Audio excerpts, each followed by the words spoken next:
well with the VR. Sorry to cut into you, but I think you're answering the second question at the same time. So let me make that quite clear, everybody. Question two is, in terms of hardware capabilities, what improvements or features do you expect to see in the rumored next generation console that would enhance the gaming experience? So please continue. Yeah. So I think that as Nintendo has been skirting around this, the Switch did so well that they didn't need to push this technology, AR technology, because they were already making bank. You know, why rock the boat? But I think the next generation, the Switch 2 or whatever they call it, is going to have. It's going to push towards AR style games, i.e., being able to play a game, then use the Joy-Con in your hand, turn the Joy-Con around, and use it as a camera. Having Yeah, a camera that's what on you're the saying. console, and then, or even just having like two cameras on your hands and engaging that way. It's like putting your toe into the pool before you dive in. You know, they're pushing towards I immersive see. games, Yeah, but yeah, they're still yeah. allowing keep it playful, keep it Yes, accessible, that makes keep it sense, man. engaging. The good thing is we are in Japan. You know, this is the land where before we came here, we'd speculate a hell out of this thing, but now we can kind of see how. Well, I guess we're closer to the source. Let's just say to how this thing goes. But I see what you're saying. It reminds me of how we progressed from Mario Kart Wii to Mario Kart 8. No, yeah, yeah. But in which case you had Mario Kart carts that can all of a sudden drive upside down, and it's like this device that we got here. Why don't we make? Yeah, because Nintendo is a toy company at heart, right? With the console, the way they actually look at consoles as a toy. If we get more out of it, and I think sorry, I caught myself mid sentence, but just like the Wii, I understand why people are griping about motion controls getting in the way. But on one hand, I was thinking, oh, it's kind of killjoy-ish to think that way. But now I think about it, there's some games that I couldn't play. I think the Harry Potter game, I tried that on the Wii just for fun. I was like, I'm not gonna get through that. I couldn't get through the first level. I was like, this is, this is just ridiculous. Yeah, If I could just use the control, I'd probably clock that game in no time. But I think the motion controls that we brought in got us thinking about what could come.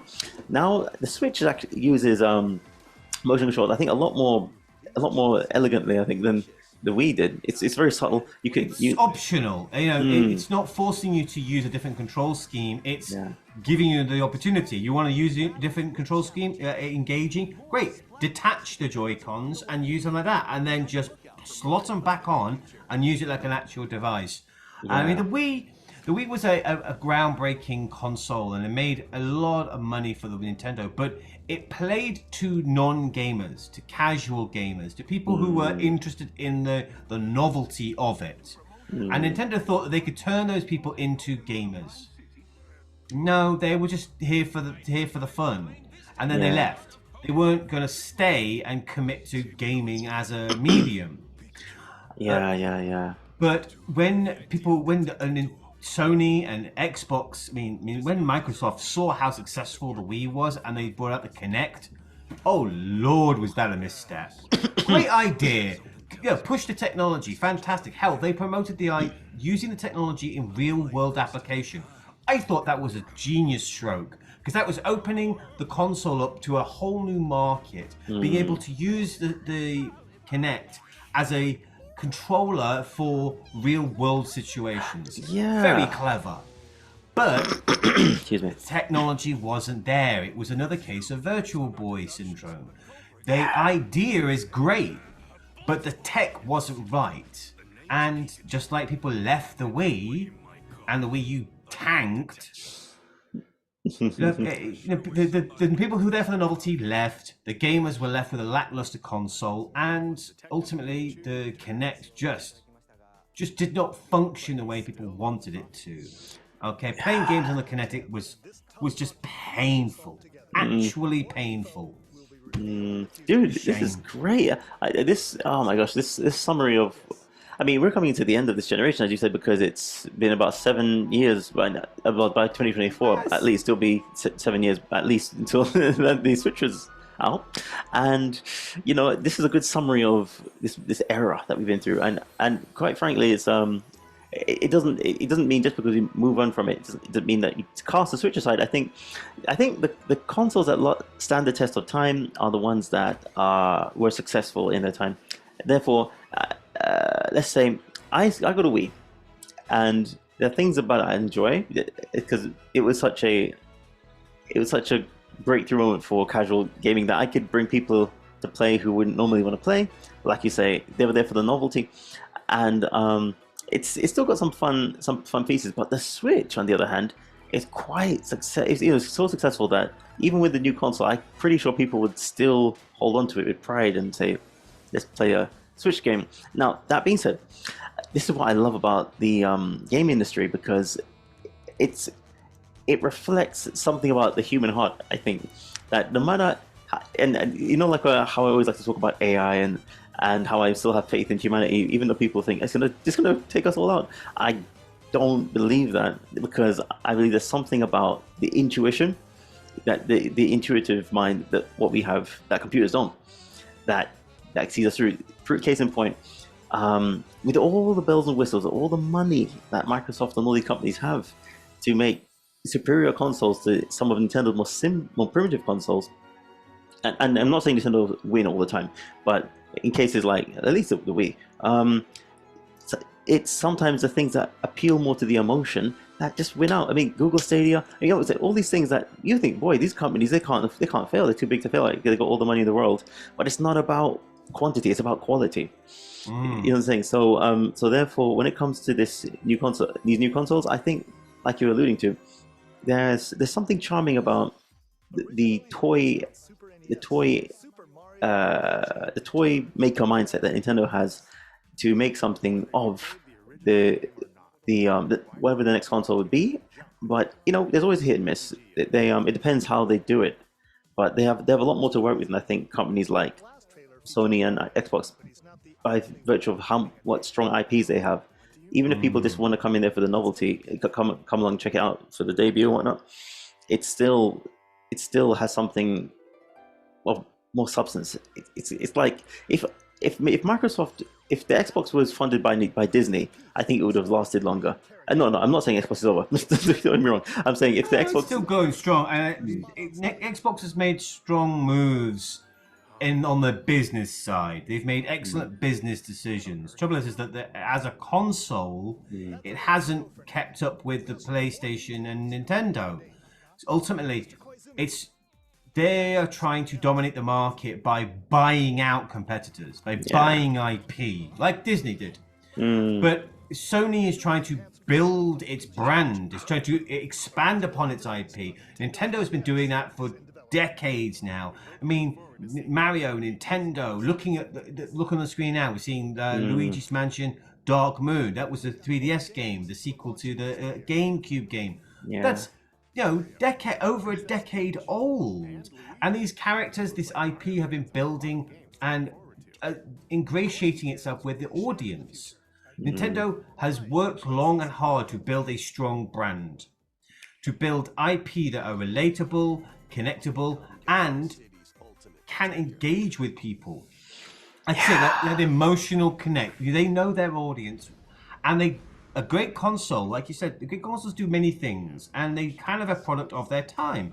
But I do think that a great console means nothing without great games, without without something to do with it. That was the problem that the Vita had. Fantastic console, far more technically powerful than it had any need to be.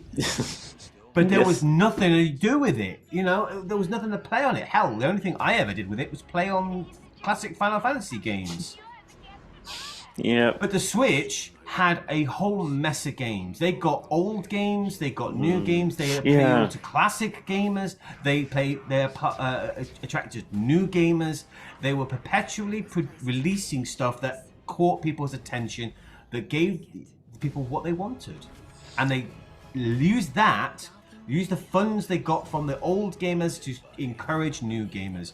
It was a smart move, and the best consoles throughout history have been ones with a large, robust, and diverse game library. Yeah, people always say that Yeah, people PS2 are was the saying. greatest console of all time, only rivaled by the DS. And both of them had huge, varied libraries. That's interesting. Wait, you mean the original like DS, the original DS, like the first one that was released, the DSi or the 3DS or Yeah, yeah. Well, DS, DSi, oh the whole all of them were DS kind of catalog? under the same umbrella. But if I remember rightly, the PlayStation 2 is the best-selling console of all time. And the second is the At like DS. the second was the DS. I think it was like 155 million units for the PlayStation 2 and 147, 148 million for the Oh, DS and DSi. It was within spitting distance of wow. that win, but ultimately it died out. You know, it couldn't get across the finish line. But right now, as of 2023, the Switch and ancillaries, the OLED, the Switch Lite, is 128 million units. Oh, It is closing the distance, and that means jeez. I think that for the next Nintendo is going to push back the next generation just a little to give the Switch enough time to climb those last steps. I know it's Sisyphean. I know you're pushing that boulder and it's heavy, baby. But if the Switch can keep releasing games that people want, games that people are interested in, and classics, notably, hey, we just saw Batman Arkham Asylum trilogy. That was a big deal. You know, they're re-releasing old games to get people interested. And they're releasing classic games to get people interested. They're releasing new games. They're really pushing to try and get that Switch up until the #1 spot. Wow. And if they do that, baby, that's like that's TV syndication. That is classic movie level. That is the best console of all time. And that's a title you can take to the bank. Oh yeah, my God! You know, I feel the same way about the Mario movie. All right, now it's closing in on Frozen 2. Although, who knows? People say it probably won't make it, but it's so damn close. No, it No, won't. yeah. See, Frozen 2 only did so well because Frozen 1 was so successful. And just to blast that, you know, Disney's movies have been blowing it out of the water. They haven't released a misstep so far. Well, I do, recently it however, started to. do not count the live actions. All right, Animation. yeah. Okay, The fair enough. animation side has been crushing it. I watched 2 of the remakes of, and I don't care anymore. I'm done. Yeah, it's Nothing against them. If you like them, more power to you. But I love the films the way they were. yeah. Me too, dude. You know, what was I gonna say? I mean, for that matter, Frozen, like you said, Frozen 2 piggybacked off Frozen 1. Now, Super Mario, to be fair, it's beat Frozen 1. Who knows? If they manage to do it better, then they probably will beat Frozen 2 next time. It just I think the sequel. I think if they release a sequel or they build on the momentum of this, another game licensing could break that barrier. The first one won't because you've got to lay the groundwork.